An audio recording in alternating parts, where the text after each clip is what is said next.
Oh, greetings everybody. Yeah, I'm just trying to figure out what should I pick next to talk about. May not look like much because, well, there's a lot to choose from. So, which one am I going to pick here? Well, I guess you'll have to wait and see what that is, won't you? After the tiny credit sequence here on the media files.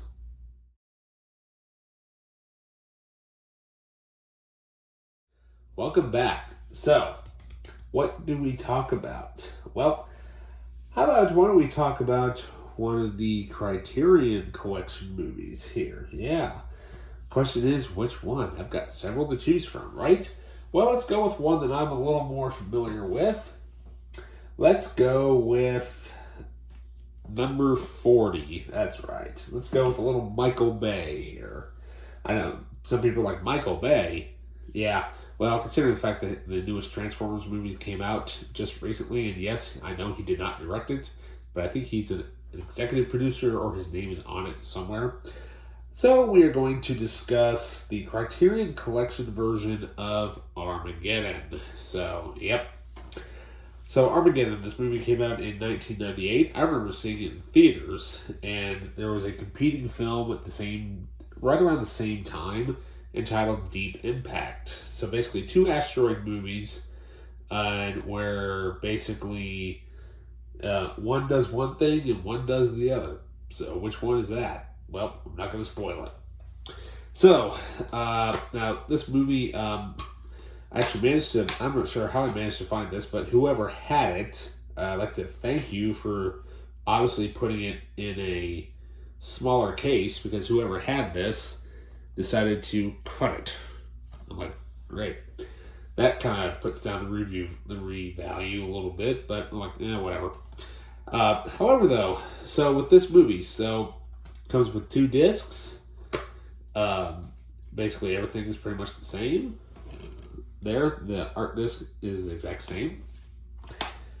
So, what is on the disc? Well, actually, what's more about it? Actually, it stars Bruce Willis and an all-star cast of roughneck oil drillers blast off into a mission to save planet Earth in Michael Bay's doomsday epic sci-fi epic movie, space movie.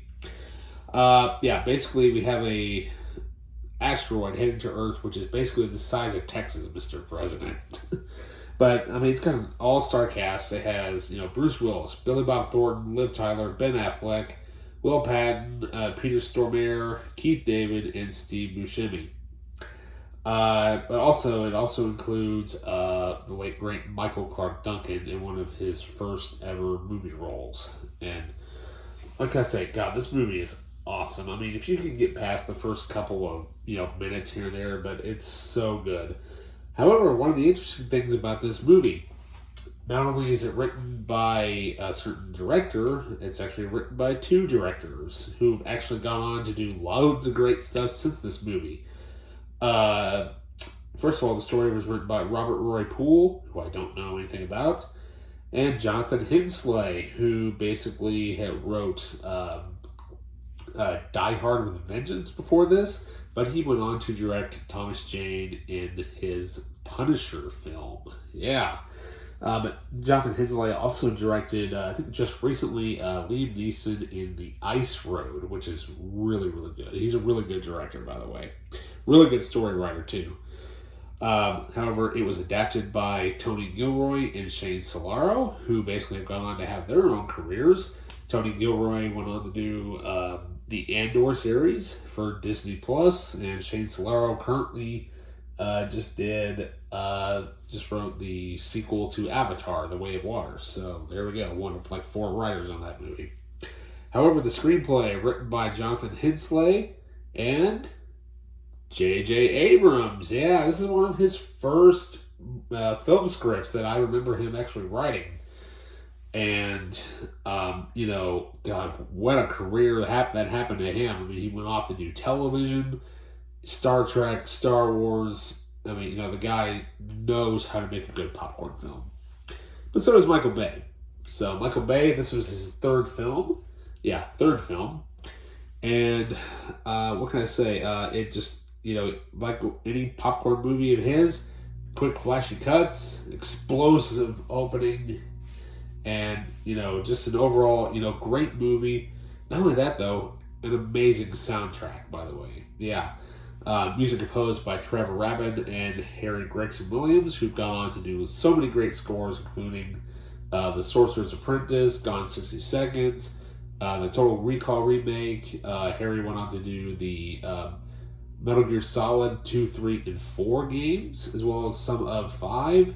And Trevor's gone on to do great other scores as well, including the National Treasure franchise.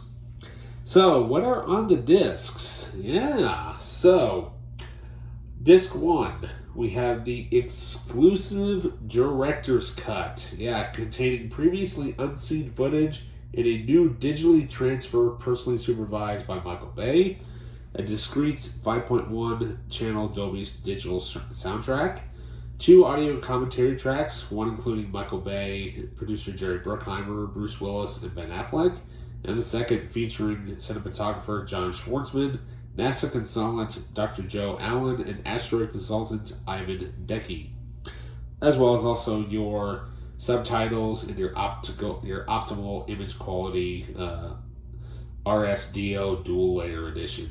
Ew. But yeah, notice what I said at the beginning there. The director's cut. Yeah. This movie, let's see here. Where is the time length on this thing? Does it say? Yeah. Runs at 153 minutes. There is a difference because in the theatrical version, that's only about 148 minutes. So there's actually about 5 minutes of extra footage exclusively to the Criterion Collection. And this is the only way you can actually get the R-rated cut of this film. The PG-13 version basically has Bruce Willis on the front there with the Armageddon logo on the front. Big old huge ass widescreen things tucking up the cover right there with no features whatsoever. Yep. Plain Jane movie only. Bare bones. So, disc 2, the supplement. So here we have Michael Bay's gag reel. Deleted scenes compiled by Michael Bay. Storyboards and production design drawings. Analysis of the special effects by visual effects supervisors Richard Hoover, Pat McClung, and Hoyt Yeatman.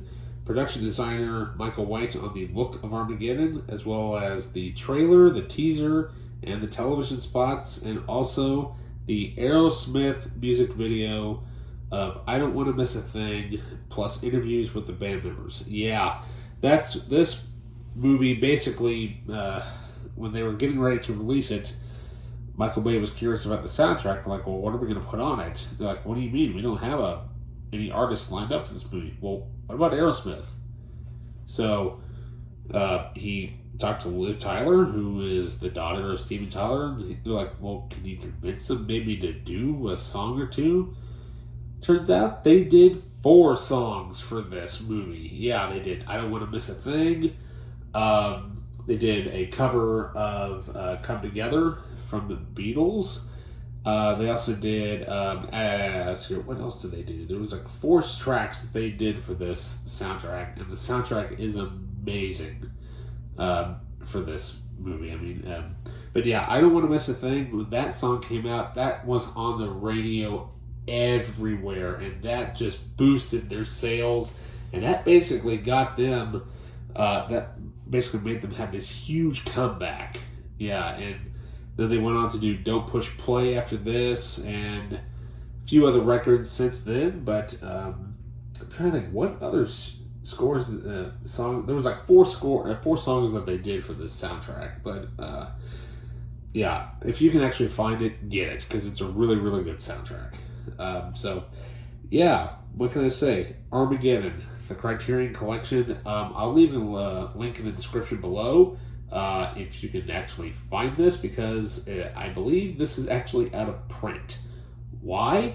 Because if you look at the spine, right there, that is actually the original Criterion Collection design there on the spine, whereas the newer ones have the big old C with the stripe design right there. Yeah. I don't think this has been re-released since. And if you can find it, good luck, because it is extremely hard to find. I just got lucky and managed to. I think I found it somewhere many years ago for like peanuts, because they were. I think it was a store that was closing. I think it was a. What was it? Not a True Value. I think it was an electronics store. Might have been Fry's or not Fry's. Was it Fry's? It may have been Fry's when they were closing out, and they just happened to have a copy sitting there for like peanuts, and I bought it. Yeah, I don't shop Fry's hardly at all, because where I was at when I found it, we were just randomly over there one day. So I'm like, oh, okay. But yeah, Spine number 40. So, there's going to be a lot more reviews on the Criterion collection. I plan on probably doing a review on every single one of these. Now, mind you, some of these I have never seen before. Some I have. But, what can I say? Start things off with a bang, I guess. So, yeah. So with that, please like and subscribe, and click that notification bell. Leave a comment, and with that, I'll see you in the next review. See ya.